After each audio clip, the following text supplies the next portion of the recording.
জানাজার নামাজে কি আপনারা সূরা ফাতিহা পড়েন? পড়েননি মুরব্বীরা? আলহামদুলিল্লাহ। সূরা জানাজাত পড়েন নাকি? হঠাৎ করে আরেক গ্রুপ ঢুকলেই কইব জানাজার ভিতরে সূরা ফাতিহা পড়া লাগবে, তখন লাগবে একটা ভেজাল। ভেজাল লাগবে কিনা ভাই? আমি এগুলি বুঝাই দিতেছি। জানাজার নামাজে আমরা কেন সূরা ফাতিহা পড়ি না? রাসূল করিম সাল্লাল্লাহু আলাইহি ওয়াসাল্লাম থেকে একদল সাহাবী হাদিস বর্ণনা করেছেন। একজন, দুইজন আর তিনজন না, একদল সাহাবী।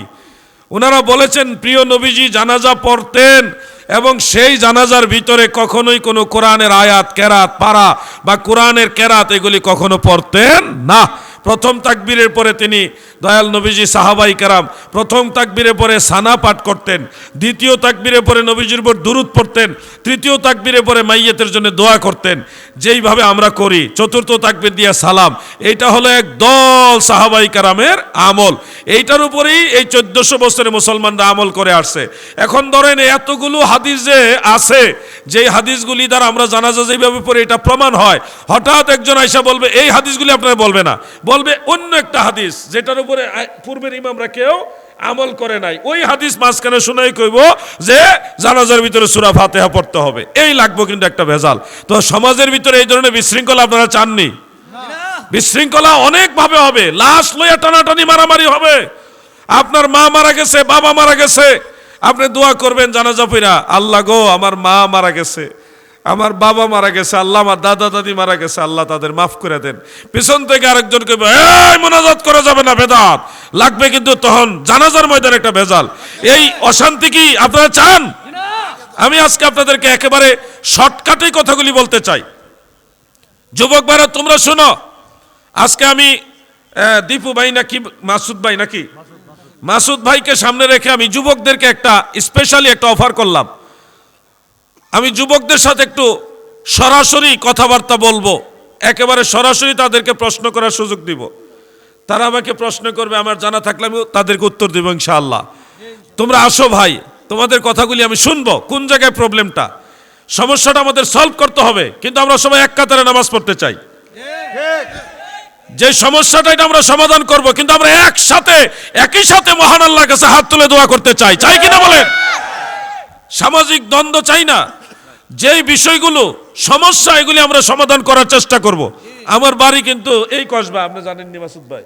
আচ্ছা, আমি আপনাদেরই ভাই, আমি দূর থেকে আসি নাই, আমি আপনাদের এই এলাকারই সন্তান। সেই হিসাবে আপনাদের কাছে আমার দাবিও আছে। আমি একটা দাবি করে বলতে পারবো যে এটা করো, এটা করতে হবে। আমার একটা দাবি আছে বিধায় আপনাদের বললাম আসেন আমরা প্রবলেমটা সলভ করার চেষ্টা করি। তাহলে আর একই জায়গায় দুই মাহফিল হবে না, এক দল আরেক দল, দুই দল তিন দল, এত দল হবে না। আমরা সবাই এক দল থাকতে চাই।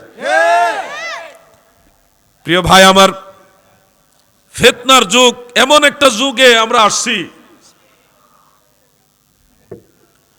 ধরেন আপনি মুনাজাত করতেছেন, আল্লাহর কাছে বলছেন আল্লাহ আমার মায়ের শরীরটা ভালো না, আপনি দয়া করে সুস্থ করে দেন। বলতেছেন আল্লাহ আমার দাদা মারা গেছে, আল্লাহ আমার দাদার কবর আযাব মাফ করে দেন। আল্লাহ আমার নানি মারা গেছে, আল্লাহ গো আমার নানির কবরে আযাব মাফ করে দেন। এই যে দোয়াগুলি করতেছেন, কার সাথে কথা বলতেছেন? কথা বুঝতেছেন না আপনারা? আপনি কিন্তু সরাসরি আল্লাহর সাথে কথা বলতেছেন। আপনি ডাইরেক্ট আল্লাহর সাথে কথা বলতেছেন, আল্লাহ আমার এটা সমস্যা আপনি সমাধান করে দেন। সরাসরি কানেকশন হলো আল্লাহর সাথে আপনার। কেউ যদি এখন বলে এই মুনাজাত করা যাবে না, বেদাত, তখন তো আপনি এই কথাটা আর বলবেন না আল্লাহর কাছে। কারণ মুনাজাতই করবেন না, তাইলে আর বলবেন কিভাবে? মুনাজাত করলে না আল্লাহর সাথে দুইটা কথা বলা হয়। দেখেন আগের যুগের ময় মুরব্বীরা নামাজ পড়তো, দোয়া করতো, মিলাদ পড়তো, জিকির আজকার করতো, তারপরে বাড়ি বাড়ি মিলাদ পড়ে সিন্নি করতো, শবে বরাতে নামাজ পড়তো, রোজা রাখতো, শবে মেরাজে নামাজ পড়তো, রোজা রাখতো। এই বাড়ির মানুষ ওই বাড়ির মানুষে খাওয়াইতো, কবর জিয়ারত করতো, মাজার জিয়ারত করতো। তাদের ভিতরে ধার্মিকতা এটা ব্যাপকভাবে ছিল, যার কারণে আগের মতো আগে এত বালা মুসিবত গজবাজাবও ছিল না। আর এখন দেখেন দুয়াও কমছে, মিলাদও কমছে, জিকির আজকারও কমছে, জিয়ারতও কমছে, মানুষ মেহমানদারি করে খাওয়া দাওয়া এগুলিও কমছে, কিন্তু হাসপাতালে রুগী বাড়ছে। থানার ভিতরে গিয়ে দেখেন মামলার সংখ্যাও বাড়ছে। ওই যে আল্লাহর রহমত কমে গেছে, আল্লাহর রহমত বরকত কমে গেছে, যার কারণে আপনাদের ভিতরে আগের মতো সেই দয়া, আল্লাহর যে দয়া এটা পাওয়া হয় না। বিদায় এখন হাসপাতালে সিরিয়াল বেশি। আগের মানুষ আল্লাহর কাছে দেখেন হাসপাতালে যাইতো, কিন্তু যাওয়ার আগে হুজুরের কাছে একটা দোয়া নিত, পানি ভরা নিত। এই যে এগুলির মধ্যে বিশ্বাস করতো, দেখা গেছে অনেকের এই অনেক ভালো হুজুর ছিল যাদের একটা ফুয়ের মাধ্যমে রোগ বেমার মাফ হয়ে যেত। এরকম অনেক উপমা আছে। আমরা আড়াইবাড়ি হুজুরের কথা, বড় আগের হুজুরের কথা, গোলাম হাক্কানি হুজুরের কথা না মনে আসেনি আপনার? আড়াইবাড়ি পিসা হুজুরের কথা আমার মনে পড়ে। আমি ছোট ছিলাম, উনি বৃষ্টির জন্য নামাজ পড়ে বাড়িতে যাওয়ার আগে বৃষ্টি নামছে। এগুলি আমাদের চোখে দেখা, আকসিনা মাঠে, ওই ঈদগার মাঠে 79 সালে। এই আগের গোলাম হাক্কানি হুজুর, আগের হুজুর, এটা আমাদের আব্বা জানের কাছে এবং দাদার কাছে আমি শুনছি।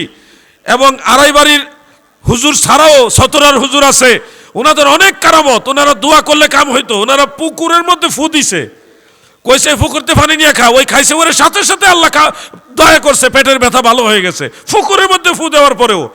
তো এগুলি হলো বিশ্বাস ভক্তির উপরে। আল্লাহ মাফ করা মালিক তো আল্লাহ। মাফ করা মালিক কে? আল্লাহ। আপনি যখন আল্লাহর একজন মায়ার বান্দাকে ভালোবাসবেন, মহব্বত করবেন, এই মহব্বতটা তো আল্লাহর জন্যই আপনি করবেন। এই জন্য এটা আল্লাহ বিফলে দেয় না। বিশ্বাস ভক্তিও কমে গেছে। এখন মনে করেন মেরাজ নিয়েও মানুষের সন্দেহ। কোথায় গিয়ে পড়ছে আমাদের অবস্থানটা?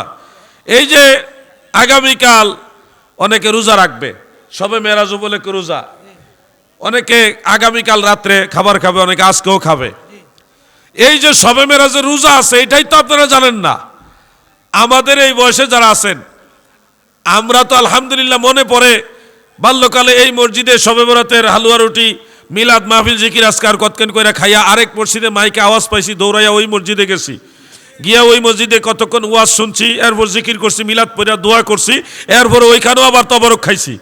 খাইয়া আবার দেখছি কোন মসজিদে আওয়াজ হইতেছে, ওইটা দৌড়ে গেছি, গিয়ে ওইখানে আবার মিলাদ পড়ছি, জিকির আজকার করছি কইরা, তারপরে তবরক খাইয়া 2-3-4 মসজিদে খাইয়া যখন দেখলাম সব মসজিদের মাইক বন্ধ হয়ে গেছে, তখন এলাকার মসজিদে যাইয়া যদ্দুর পারছি নামাজ কালাম পইরা সবে বরাতের রাতটা, সবে মেরাজের রাতটা, এটা কিন্তু আমরা ইবাদতের আনন্দের সাথে কাটাইছি।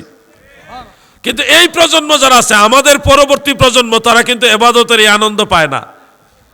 তাদেরকে একটা মহল বিদআত, শিরিক, এই ফতোয়ার ভয় দেখায়া তাদেরকে অনেক কাজ থেকে দূরে সরাই দিছে। আপনাদেরকে বলবে সবে মেরাজ কোন মাসে হয়েছে এটাই তো ঠিক নাই। তোমরা সবে মেরাজ রোজা রাখতেছো, সবে মেরাজে নামাজ পড়তেছো, নবীজি মেরাজে কোন মাসে গেছে এটাই ঠিক নাই। সন্দেহ ঢুকাই দিবে আপনার ভিতরে। যদি একটা সন্দেহ ঢুকে যায়, তখন তো আর আপনি নামাজও পড়তে চাইবেন না, রোজাও রাখতে চাইবেন না। সন্দেহ ঢুকে গেছে। যে কোনো একজন আলেম, কওমি ঘরানার আলেম, উনি ভালো আলেম, উনি কয়েক বছর আগে আমাকে চ্যালেঞ্জ করে একটা বক্তব্য দিয়েছিল। তিনি দাবি করেছে যে সবে মেরাজ 27শে রজব, এটা সঠিক না। পাল্টা জবাব আমিও দিয়েছিলাম। আমি উনাদের দলের বড় আলেম, যিনি উনার কিতাব থেকে, দেওবন্দের বড় আলেম আল্লামা আব্দুল হাই লখনভী রহমতুল্লাহ আলাইহির কিতাব আসারুল মারফুয়া বি আখবারিল মাউদুআ, সেই কিতাব থেকে রেফারেন্স দিছি। দিয়া ইমাম জুরকানি রহমতুল্লাহ আলাইহির শরহে জুরকানি আলাল মাওয়াহিব, সেই কিতাবের রেফারেন্স দিলাম। দেওয়ার পরে বললাম, ভাই আপনাদের কিতাবেই তো আছে 27শে রজব আল্লাহর হাবিবের মেরাজ, ইন্নাল ইসরা ফি লাইলাতিন 27 মিন রজব ওয়া হুয়াল আকওয়া, এটা তো আপনাদের কিতাবে লেখা আছে। ওয়া কাওয়াহু বা'দুহুম, মুহাদ্দিসিনে কেরাম এটাকে শক্তিশালী মত বলেছে। তা আপনি কেন এটার বিরোধিতা করতেছেন? এটা তো এই কিতাবের মধ্যে আছে। যখন আমি 10-15টা কিতাবের হাওলা দিয়া ওনাকে অনলাইনে ভিডিও বার্তা দিয়ে বললাম যে আপনি বলতেছেন জায়েজ নাই, করাই যাবে না, কোন মাসে মেরাজ হয়েছে ঠিক নাই, কিতাবতে লেখা আছে 27শে রজব আল্লাহর নবীর মেরাজ, এটাই সঠিক, আপনি বলতেছেন বেঠিক, আপনার কথার দলিল কি? এরপরে আর উনি কোনো জবাব দেয় নাই। আলেমদের স্বভাব হলো ভুল হইলে যখন ভুলটা বুঝে তখন তারা নরম হয়ে যায়, নত হয়ে যায়। এটা কোনো লজ্জা না, সত্য যেটা ওইটা সবার জন্যই মানতে হবে। কি কথা ঠিক না বেঠিক? এই জন্য সবে মেরাজের রোজা রাখবেন। যুবক ভাইরা সবে মেরাজের রোজা রাখবেন নি? কন না, না যুবকরাই তো কথা কয় না। এরা তো রোজার মাসে রোজা রাখবো কিনা চিন্তাতে আছে। সবে মেরাজের রোজা রাখবেন নি? নিয়ত আসেনি? নিয়ত আসেনি? নিয়ত করেন। না থাকলে আজকের থেকে নিয়ত করেন যে রোজা রাখবো ইনশাআল্লাহ, এরকম নিয়ত করেন।